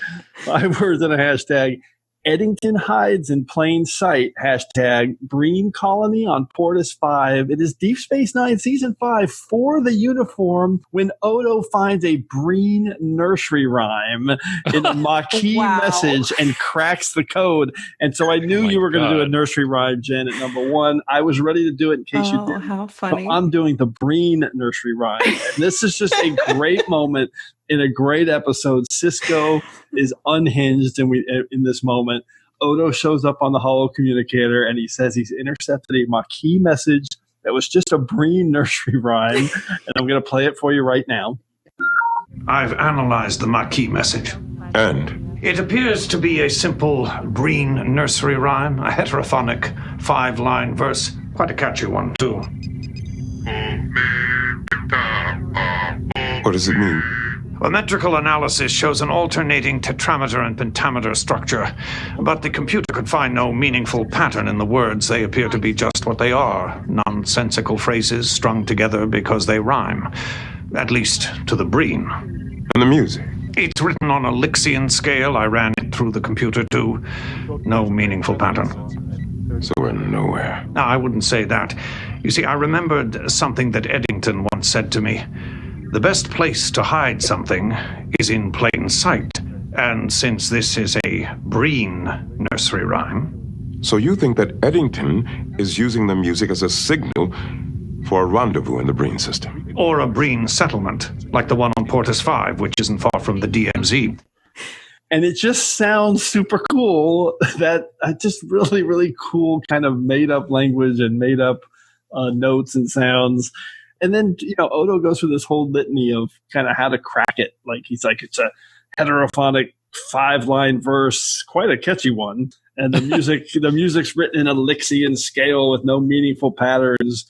But then he remembers that Eddington told him that the best place to hide is in plain sight one time. And so he deduces that they're heading for a Breen colony nearby, and it's awesome, and it's smart writing. And I don't know why I've always thought about this Breen nursery rhyme, and I thought about it for this episode, and I decided to make it my emergency backup pick in case Jen also picked Blink of an Eye. So we're doing it. It's DS9. Amazing. For the uniform. Do you remember this at all, Jen? I am going to go back and I need to watch it again because I'd forgotten about that. I mean, Jim, even for TrekRanks, this is a super deep cut. This is great. I'm obsessed with this pick. The Breen are just fascinating, just in general. It doesn't sound like them talking in their helmets, but it definitely is a unique sounding nursery rhyme similar to Star of the Day, Star of the Night. Okay. I'll have to get someone to do a Breen translation of it so we can hear the lyrics. Amazing. Let's get into some secondary systems picks. Let's see what you can do with the secondary systems. Jen, what some extra picks on your list? Okay, well, of course, I'd be remiss if I didn't mention Deep Space Nine: The Quickening, which it has the advertising jingle for Quark's Bar Grill Gaming House and Hollow Suite Arcade. Come to Quark's. Quark's is fun. Come right now. Don't walk, run. Come to Quark's. Quark's is fun. Come right now. Don't walk, run. Oh, I love the part where my name rotates around. Which is just a little moment of fun, and then Kara gets so mad, Kara and Worf, which makes it even funnier. And Kara says, "If you don't remove this stuff from the station, I will come to Quark's and I will have fun." I love she throws the words back at him with the threat, which is so fun. Oh, we mentioned my good friend Kevin Riley. Yes. So 5 words. I'll take you home again. # one more time. Kevin Riley, I love it. Which I love that. I love the song that they picked for that. Which is they picked a beautiful an immigrant song about missing your homeland and which is nice for people stuck on in a spaceship and. But that's just funny because you hear. I mean, he says one more time like a million times. Yes, right. And you can see Kirk's face get redder and redder every time, which is so fun. I love that moment. I also had, a couple more if you don't mind. Yes, go. Okay, so I had to put on the Tuvok Ponfar song that the EMH sings and Tinker Tailor Doctor's. You are a Vulcan man. Oh, that's so good. I forgot about that one. Yes, it's a great comedy moment. Yeah. Yes, and it's because it's so random. It's like, what? You know, like, why is this happening? Gone without for 7 years about. So good. And then even when you find out the reveal that it's just in his head, it's like, really? That's his dream? The Doctor has some, which just makes me laugh. Disturbing daydreams. Right. Back to His Way. Because we didn't talk about Nana Visitor. Yes, Fever. Fever. Which, oh my gosh, there's just something about that song. So good. And she tells us the story of it. You know, she's what Miss Lola Cristal. Yes, right. Which is hilarious. But Nana Visitor picked the song, and she tells the story of, you know, when she was a little girl, she saw her mom's friend sing that song. And, you know, and thinking that that's what, you know, like a sophisticated woman sounds like. And that story just makes me laugh because it's so funny because I had the exact same experience when I was a young girl, but with a dance performance of you know, to Fever. So I just want to raise my glass, my martini glass to Nana Visitor getting to live the dream of being, you know, the sexy woman in a red dress commanding the room during a performance of Fever, which she does. Definitely on my list. Yep. Oh, she's incredible. I love that's a wonderful, fun moment. I have a bunch. I'll stop. I have some more, but okay. I'm going to rattle off a bunch. Justin, how about you? So talk about deep cuts. I had one I wanted to put in my top 5, but I just couldn't quite bring myself to do it. But I love it so much, and it is such a bizarre thing in Star Trek. Okay. Ooh, so I'm intrigued. This is actually, and you know, I've said this all over Twitter. I love the animated series. It's one of my favorite things. And there's an episode, the Lorelei Signal, where all of the men get, you know, I don't know. They get under the spell of these women, and the women have to take over, her has to take command. And like kind of the breaking point is Scotty like singing this Welsh song, and you hear him singing it while the Enterprise extremely slowly goes by to orbit the planet. It's like one of those things that is one of the strangest things you'll ever see in anything that's animated. But I love it so much, and I wanted to put it on there, but I couldn't. That was definitely like right near the top of my secondary systems because you need more animated series picks. And the Lorelei Signal. I love it. Signal, yeah. So I also had, and I wanted to fit this in, but I couldn't quite, Data singing Blue Skies and Nemesis. Yep. Because, you know, I couldn't pick it in Picard because nobody's singing it. And by the way, I couldn't find anything in Picard or Enterprise. I don't know if it was just me. There's one in Picard. It was Rio's Spanish lullaby. That he sings to break the force field in broken pieces. Okay. But what about Enterprise? I couldn't think of anything from Enterprise. Enterprise. Oh, I don't think I have any Enterprise. Yeah, I couldn't think of it. And we need to mention that because it's a travesty that they had Scott Bakula and he didn't sing during the Enterprise. Didn't Trip and Reed sing in Shuttlepod 1? Shuttlepod 1. Maybe. Okay. But they must have. I don't just wasn't remember. But anyway, Data singing Blue Skies and Nemesis, which it's just a short bit though.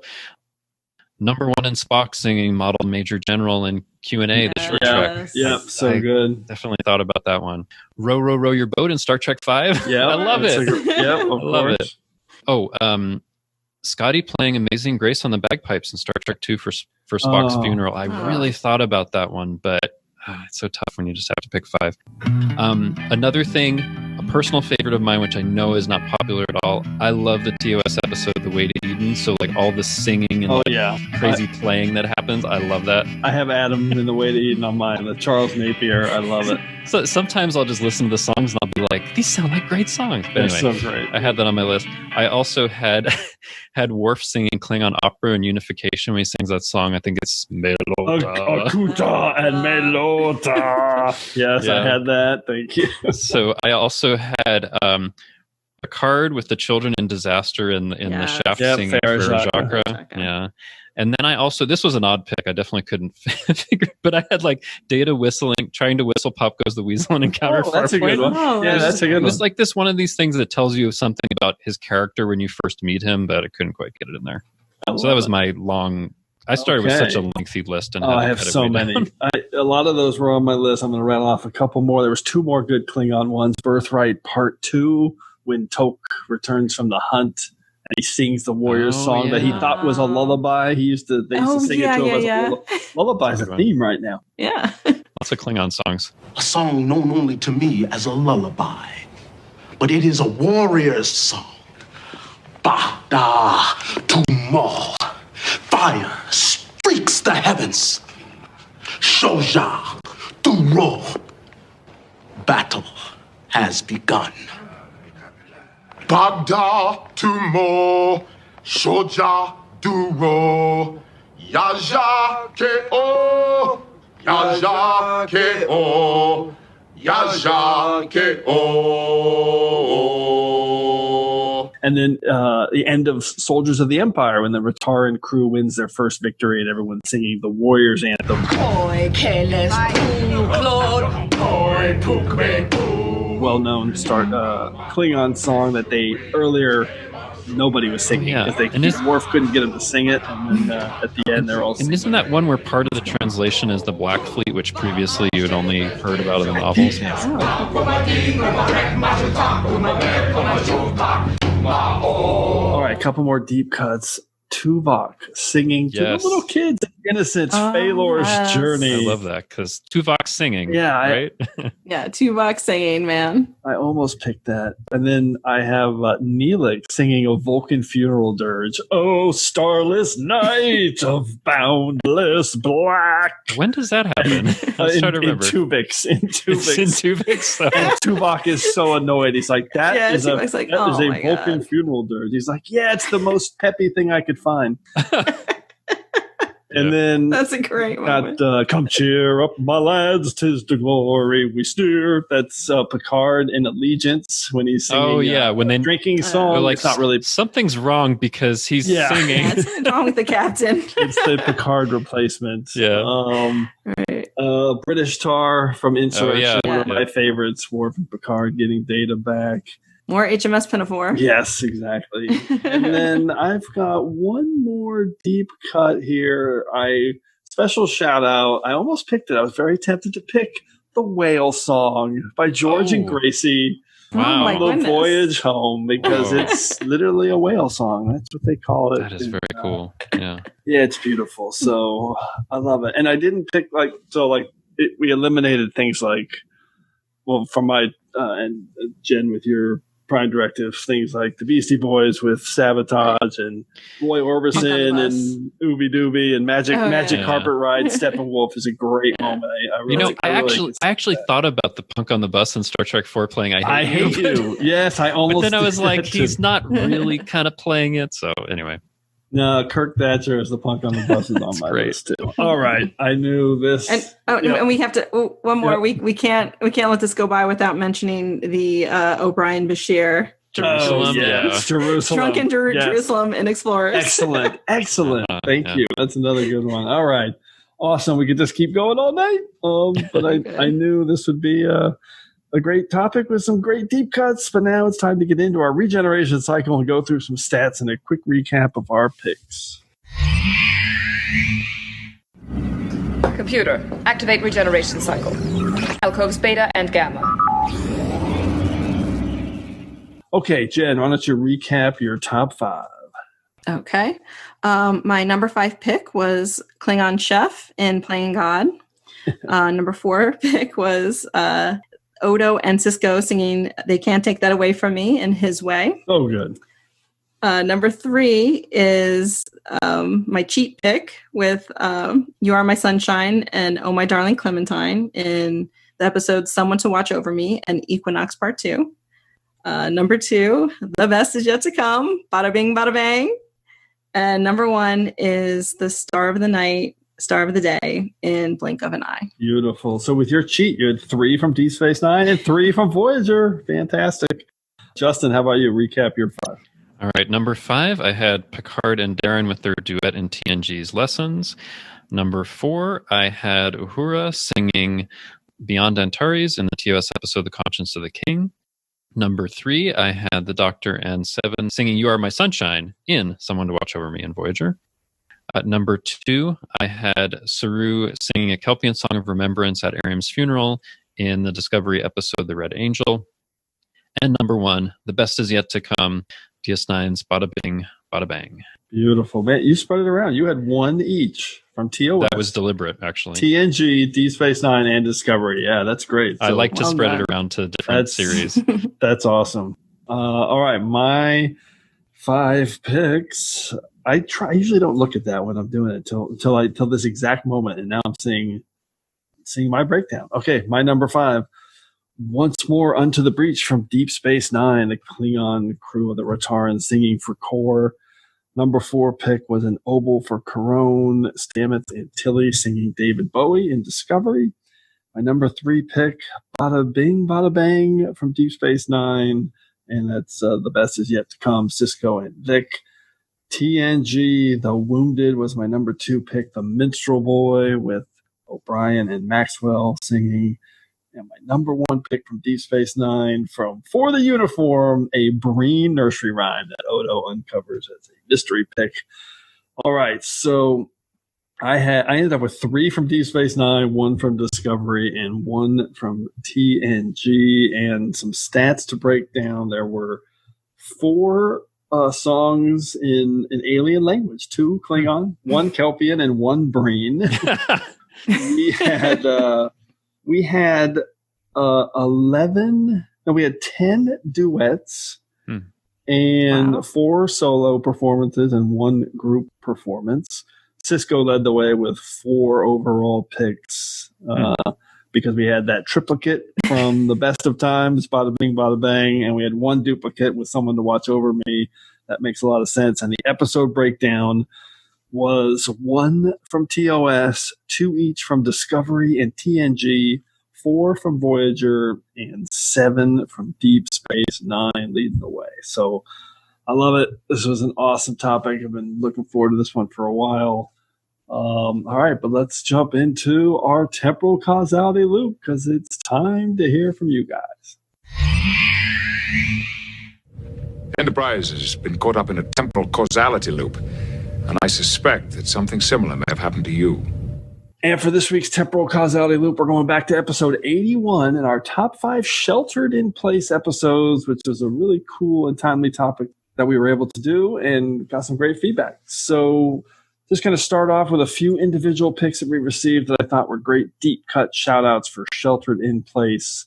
First from Adam Hunault at Adam Hunault on Twitter. He had The Haunting of Deck 12, which was a really cool deep cut pick.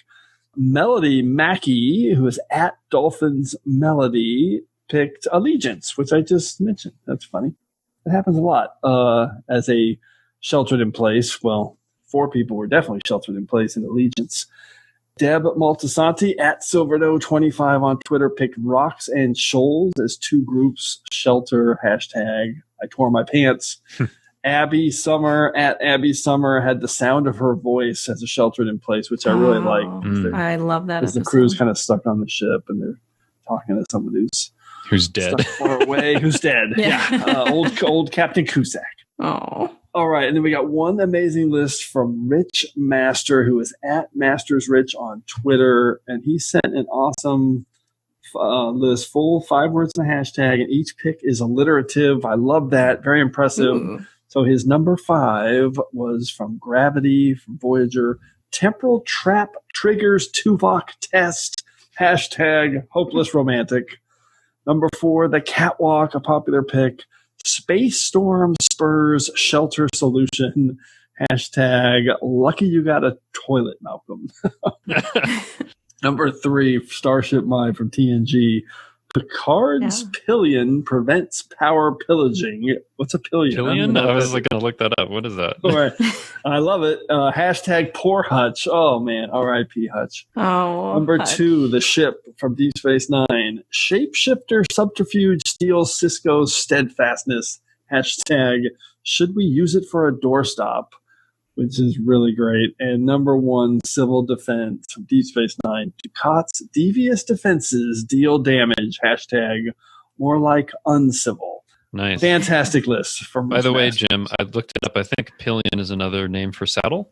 Oh, yeah, there you go. So Picard's pillion prevents power pillaging. Wow, that's love the alliteration. Fantastic. That's amazing. Wow, that is really good. Amazing.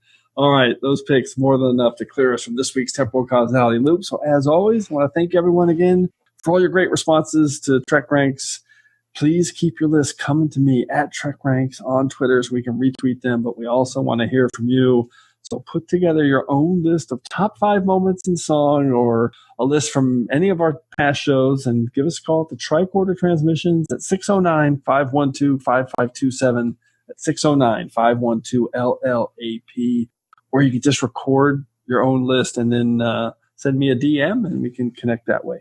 So hopefully we'll hear from you so you can be featured on the next episode of TrekRanks. And on the next episode of TrekRanks, we are jumping back into one of our classic series-specific topics. I love this one for a lot of personal reasons. We're doing our top 5 Enterprise guilty pleasure episodes. So Star Trek Enterprise, 4 seasons of Trek. What are your guilty pleasure episodes? This will be a fun one. Jen and Justin, if you had to choose one Enterprise guilty pleasure episode off the top of your head, I mean, I know we love them all, but some are guilty pleasures because, for whatever reason, a little bit of a guilty pleasure. Jen, anything jumping out at you? Everyone seems to give me a sour look when I mention that I love Acquisition. Sorry. Yeah. It's hilarious. It's a perfect pick. Deal with it. Perfect pick. I love it. Justin, how about you, man? Well, I can't agree with Acquisition. Sorry. But it's interesting. I understand. I'm doing an Enterprise rewatch now. I mean, I love the show, and it's interesting because if I were to think of one that's a guilty pleasure, I mean, I guess it would have to be one that I saw recently, which is Marauders, which is there's this colony that's been, being attacked and by the Klingons, and they have to put together this plan. It's not anywhere near anyone's favorite episode, but there's something about it that I'm like, I really like and appreciate that they're going to defend these people and the Klingons are going away. I don't know. It's the Magnificent Seven Samurai. It's a fun episode. I love it. All right. Awesome job, guys. Huge thanks to Jenn, Tifft, and Justin Oser for coming on this big episode of TrekRanks. Any final Trek subspace transmissions you guys want to relay before you depart? Jen?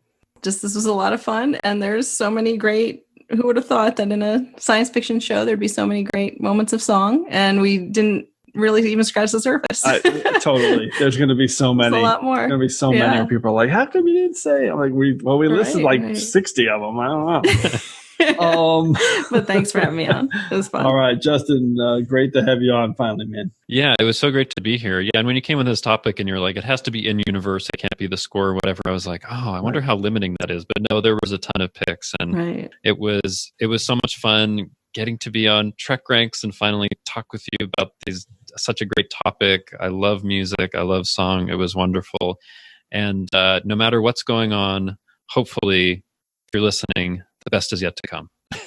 Oh, well said. Perfect summary. And we will be doing musical scores at some point, but that's another big one to tackle. So, okay. Thanks everyone for engaging with us again here on episode 86 of the TrekRanks podcast. As always, I want to close by saying I'm looking forward to standing with you again here in this place where I belong. Captain, can you join me?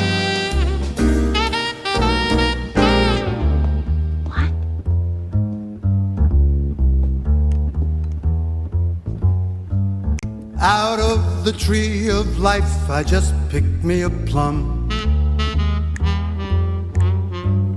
You came along and everything started to hum. Still, it's a real good bet. The best is yet to come. The best is yet to come, and babe, won't it be fine?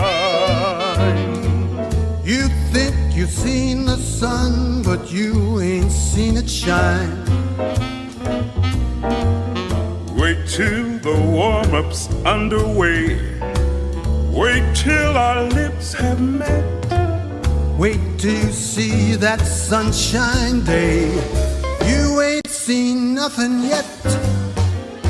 The best is yet to come, and babe, won't it be fine? The best is yet to come, come the day you're mine. Wait till your charms are ripe for these arms to surround. You think you've flown before, but you ain't left the ground. Now wait till you're locked in my embrace. Wait till I draw you near. Wait till you see that sunshine place. Ain't nothing like it here. The best is yet to come, and babe, won't it be fine? The best is yet to come. The best is yet to come. The best is yet to come, come the day you're mine.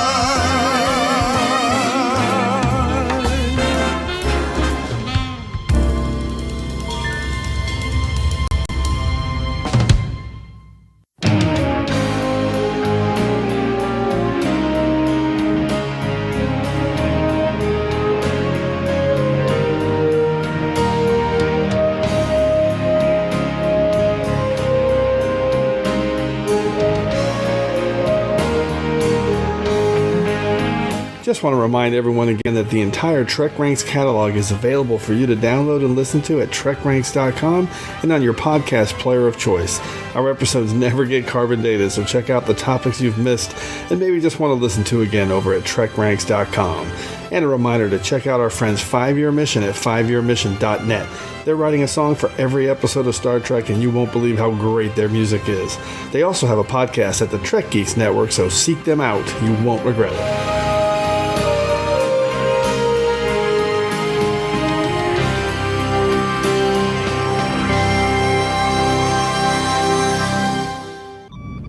You are my sunshine. It's a simple melody from Earth's 20th century, a good piece for beginners. Sing. The other night, dear, as I lay sleeping, I dreamed I held you in my arms. That was flawless, but try putting a little more emotion into it. Like this.